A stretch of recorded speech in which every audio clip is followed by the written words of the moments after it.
Skuad besutan Kim Pan-gon itu kini menduduki peringkat 134 dunia setelah pada tanggal 20 Juli lalu di posisi 136. Kenaikan peringkat tersebut tidak lepas dari keberhasilan skuad Harimau Malaya menahan imbang dua tim peringkat 100 dunia. Malaysia menahan imbang Suriah dengan skor 2-2 sebelum bermain imbang 1-1 melawan tuan rumah China. Kenaikan peringkat juga menandakan performa Malaysia kini semakin meningkat dan mulai menapaki level internasional. Oleh karena itu, Malaysia diminta untuk tidak lagi menghadapi tim ecek-ecek yang memiliki peringkat lebih rendah. Saran tersebut disampaikan oleh pelatih berpengalaman asal Malaysia, Irfan Bakti Abu Salim. Sebaliknya, ia menilai Kim Pan-gon dan anak-anak asuhnya harus menghadapi lawan yang berperingkat lebih tinggi. Dengan kata lain, Irfan secara tidak langsung menganggap timnas Indonesia sudah bukan kriteria lawan Malaysia, karena berada 13 peringkat di bawah Malaysia. Tim nasional tidak bisa lagi melihat ke belakang, kami tidak bisa lagi bermain melawan tim-tim seperti Bangladesh, Bhutan, Maladewa, dan Guam, kata Irfan. Kami harus menghadapi lawan yang berperingkat lebih tinggi untuk lebih meningkatkan performa tim saat bertemu lawan yang kuat. Saya rasa pelatih Kim Pan-gon telah menjalankan tugasnya dengan baik, dan saya berharap momentum ini dapat dipertahankan, tambah Irfan. Selain itu, Irfan menilai motivasi para pemain juga akan meningkat jika menghadapi tim dengan peringkat lebih tinggi. Mental pemain juga bisa teruji sebelum menghadapi turnamen besar seperti Piala Asia 2023 Qatar pada tahun depan.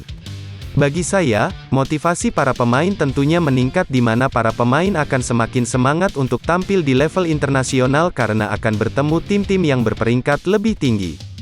Bisa menyiapkan mental pemain di level terbaik apalagi menjelang Piala Asia di Qatar tahun depan, ucapnya.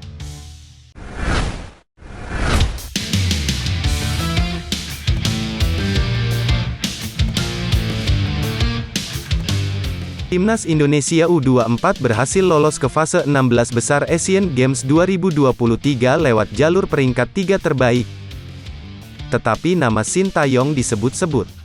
Banyak netizen di media sosial yang kecewa dengan permainan tim asuhan Indra Syafri tersebut sepanjang kualifikasi grup F Asian Games 2023. Indonesia sempat menang dengan skor 2-0 di pertandingan pembuka melawan Kirgistan. Namun, hasil mengejutkan didapat di laga kedua ketika Garuda Muda harus mengakui keunggulan Chinese Taipei dengan skor 0-1. Kekalahan ini membuat banyak netizen terkejut karena Chinese Taipei merupakan tim paling lemah di grup F. Kemudian, Indonesia yang dalam posisi kritis harus kembali kalah dari Korea Utara pada pertandingan penentuan. Beruntung, Indonesia bisa lolos ke babak berikutnya karena laga melawan Chinese Taipei tidak dihitung.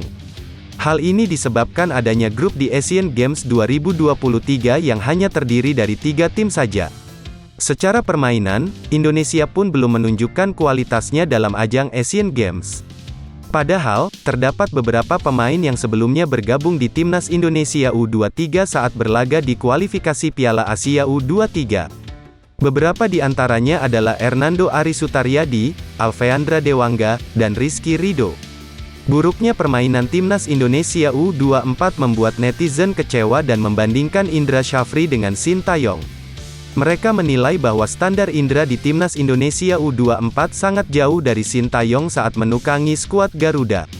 Bahkan, Sintayong pun sukses membawa Timnas Indonesia lolos ke final Piala AFF U23 beberapa waktu lalu dengan pemain yang tidak jauh berbeda. Secara permainan pun, tim di bawah komando pelatih asal Korea Selatan itu lebih baik dari Timnas Indonesia U24 saat ini. Berikut komentar pedas netizen di media sosial Twitter yang dirangkum pada Minggu, tanggal 24 September tahun 2023.